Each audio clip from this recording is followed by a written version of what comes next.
दोस्तों, क्या आप जानते हैं, कहते हैं कि सफलता को कभी सिर नहीं चढ़ाना चाहिए, क्योंकि जब किस्मत पलटी मारती है तो संभलने तक का मौका नहीं मिलता। कुछ ऐसा ही हुआ था फिल्म आशिकी के एक्टर राहुल रॉय के साथ, जिन्होंने अपनी डेब्यू फिल्म से ही आमिर खान, सलमान खान और शाहरुख खान के पूरे फिल्मी करियर को हिला दिया था। और लोगों ने इन्हें देख के कहा था कि ना कोई दूसरा राहुल रॉय है और ना कभी होगा। अपनी पहले ही फिल्म से इन्होंने वो सफलता देखी कि पूरे 1 साल तक सिर्फ उनके ही फिल्म के गानों को लोगों ने रिपीट करके बजाया और उन्हें आशिकी बॉय कहा जाने लगा और उन्हें एक साथ 60 फिल्मों का ऑफर मिला। लेकिन फिर ऐसा क्या हुआ कि रातों रात उनका स्टारडम अर्श से फर्श पे आ गया और जिन्होंने हीरो बनाया उसी ने इन्हें जीरो बना दिया। और आखिर क्यों खुद की मां के साथ उनके संबंधों की अफवाहें उड़ी और लोगों ने इन्हें काफी बुरा इंसान समझा, तो बताएंगे सब कुछ। आप बने रहे हमारे साथ वीडियो के अंत तक। तो राहुल रॉय का जन्म 9 फरवरी 1968 को मुंबई में हुआ था। उनके पिता का नाम दीपक रॉय और माँ का नाम इंदिरा रॉय था।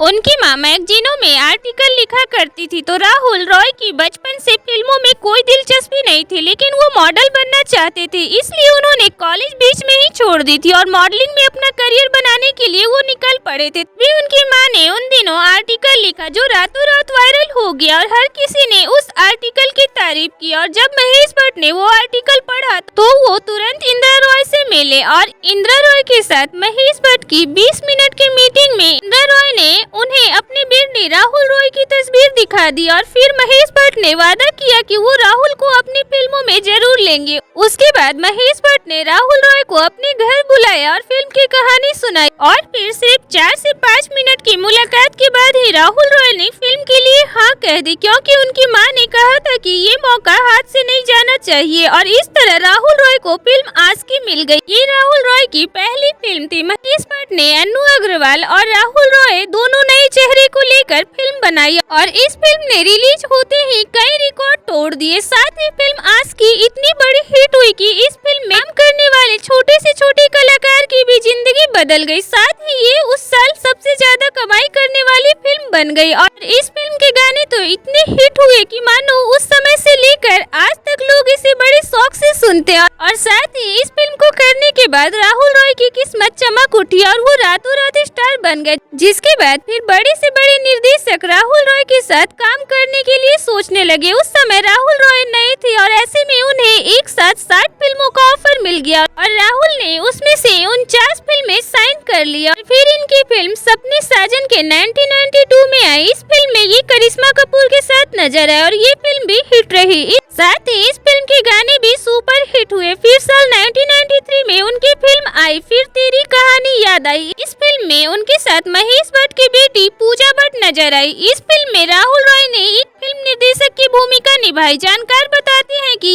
इस फिल्म में महेश भट्ट और परवीन बाबी की लव लाइफ को दिखाया गया था। फिर इसके बाद राहुल रॉय ने फिल्म जानम में काम किया और इस फिल्म के गाने को भी लोगों ने काफी पसंद किया। लेकिन लगातार फिल्मों के बाद भी उन्हें वो कामयाबी नहीं मिली जो उन्हें उनके डेब्यू फिल्म आशिकी से मिली थी और लगातार उनकी फिल्में फ्लॉप होने लगी। तो अब राहुल परेशान रहने लगे। उसी समय महेश भट्ट ने उनका फिर से साथ दिया और उन्होंने राहुल को अपनी फिल्म जुनून में काम दिया, जिसने उनके करियर को एक बार फिर से डूबने से बचा लिया। जुनून 1981 में आई एक Hollywood film an American werewolf in London का रीमेक थी, जिसमें राहुल रॉय इंसान से बाघ बन जाते हैं। फिर राहुल रॉय ने उस समय की सभी बड़ी एक्ट्रेसेस के साथ काम किया, जिसमें श्रीदेवी, करिश्मा कपूर, शिल्पा शेट्टी, रवीना टंडन, ममता कुलकर्णी और पूजा भट्ट जैसी एक्ट्रेसेस शामिल है। राहुल रॉय ने महेश भट्ट की बेटी पूजा भट्ट के साथ कई फिल्मों में काम किया, जिसमें फिर तेरी कहानी याद आएगी, जुनून और जानम जैसी फिल्में शामिल रही। इन्हीं फिल्मों के दौरान दोनों करीब आ गए और दोनों की प्यार की सुर्खियां बॉलीवुड में गूंजने लगी। लेकिन फिर बहुत जल्द ही पूजा भट्ट का राहुल रॉय से मन भर गया और उन्होंने राहुल रॉय को छोड़ दिया। इसके बाद फिर मनीषा कोइराला ने राहुल रॉय के साथ अचानक और मझधार जैसी फिल्मों में काम किया और वो भी राहुल को अपना दिल दे बैठी। लेकिन कुछ समय साथ रहने के बाद दोनों अलग हो गए। इसके बाद फिर उनका नाम रवीना टंडन से भी जुड़ा। फिर इन सब के बाद राहुल रॉय का फिल्मी और लव लाइफ दोनों ही खत्म होने लगा। ऐसे ही रातों रात सुपरस्टार बनने के बाद भी अचानक वो अर्श से फर्श पे आ गए और उनकी एक के बाद एक फिल्में फ्लॉप होने लगी और राहुल रॉय धीरे धीरे बर्बाद होने लगे। दरअसल इसके पीछे कुछ और कारण है। कहा जाता है कि पहली फिल्म सुपरहिट होने के बाद राहुल ने 60 में से 49 फिल्में साइन कर ली थी, जिसके चलते वो एक साथ 3 फिल्मों की शूटिंग में बिजी होते थे और ऐसे ही उनकी तबीयत खराब होने लगी थी और मजबूर होकर उन्होंने 30 फिल्में छोड़ दी, जिसके चलते उनसे कई डायरेक्टर नाराज हो गए थे और उन्होंने राहुल रॉय के साथ कभी भी काम न करने की कसम खा ली।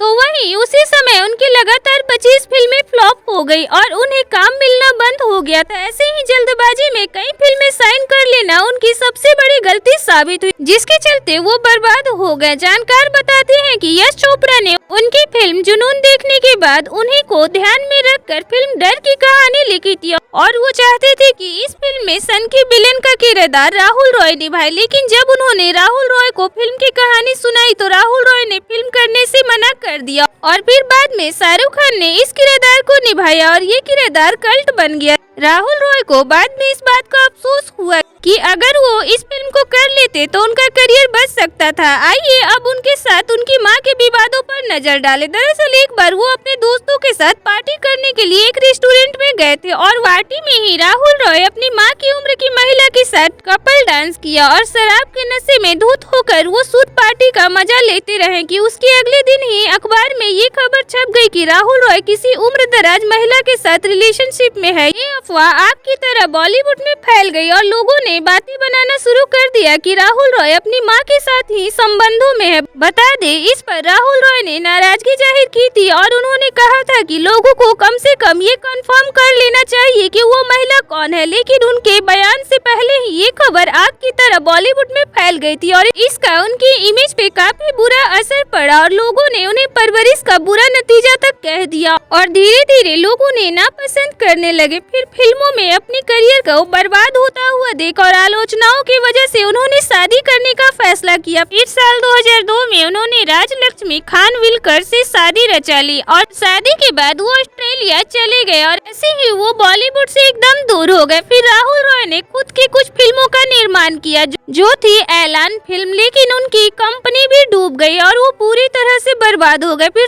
शादी के 14 सालों बाद उनकी पत्नी ने भी उनका साथ छोड़ दिया और दोनों ने तलाक ले लिया। फिर वो 2016 में साधना सिंह से मिले और दोनों ने शादी कर लिया। तो ऐसे ही एक ऐसे एक्टर थे जिन्होंने अपनी पहली ही फिल्म से ऐसा तहलका मचा दिया था कि हर कोई उनका दीवाना हो गया था। तो वहीं इनकी हर फिल्म तो अच्छी होती थी, लेकिन इनकी फिल्म के गाने इतने शानदार होते थे कि लोग उन्हें आज भी सुनना पसंद करते हैं। साथ ही राहुल रॉय की लगातार फिल्में फ्लॉप होने के बाद भी उन्होंने 2006 में बिग बॉस की ट्रॉफी अपने नाम की। तो ऐसे ही राहुल रॉय के साथ पहले तो सब कुछ सही हुआ, लेकिन फिर बाद में वो अर्श से फर्श पे आ गए। हालांकि उनके चाहने वाले उन्हें आज भी पसंद करते हैं। तो ये थी राहुल रॉय की लाइफ की कुछ खास जानकारी।